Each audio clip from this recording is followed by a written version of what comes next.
అదేవిధంగా అర్హత ఉంది, వికలాంగత్వం ఉంది, సదరన్ సర్టిఫికేట్ కావాలి. ఒక వితంతు ఇర్రెస్పెక్టివ్ ఆఫ్ పార్టీ వితంతు పెన్షన్ ఇవ్వాలి. ముసలోళ్ళైనా వికలాంగత్వ పింఛన్ రావాలో వితంతు పింఛన్ రావాలో పిల్లలకు చదువుకునే హక్కు ఉందా లేదా? ఉందని ఎక్కడుంది? అన్ని క్వశ్చన్సే.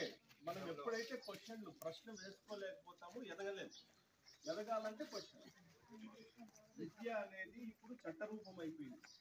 రైట్ టు ఎడ్యుకేషన్ అని ఆర్టికల్ 39A వచ్చిన తర్వాత కాన్స్టిట్యూషన్ లో హక్కు 6 సంవత్సరాల నుంచి 14 సంవత్సరాల లోపల ఉండాలి. ఈ చదువు అనేది తల్లిదండ్రులు ఇప్పకపోయినా గవర్నమెంట్ అయితే ఇప్పించాల్సిన బాధ్యత ఉంది.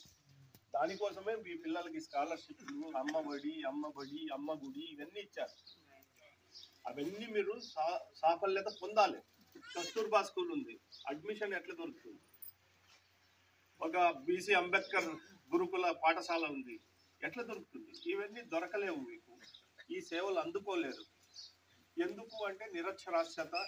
మీకుండే బాధల్ని మీరు చేయాల్సిన సింపుల్ పని. ఇక్కడికి వచ్చిన పిఎల్బికి ప్యానల్లా నోటితో చెప్పి చేసి ఇస్తే ప్రతి సిస్టమ్ని కదిలించగలిగే శక్తి జ్యుడిషియరీకి ఉంది. కాబట్టి సిస్టమ్ కదులుతుంది. అంటే రాత్రికి పెట్టేసి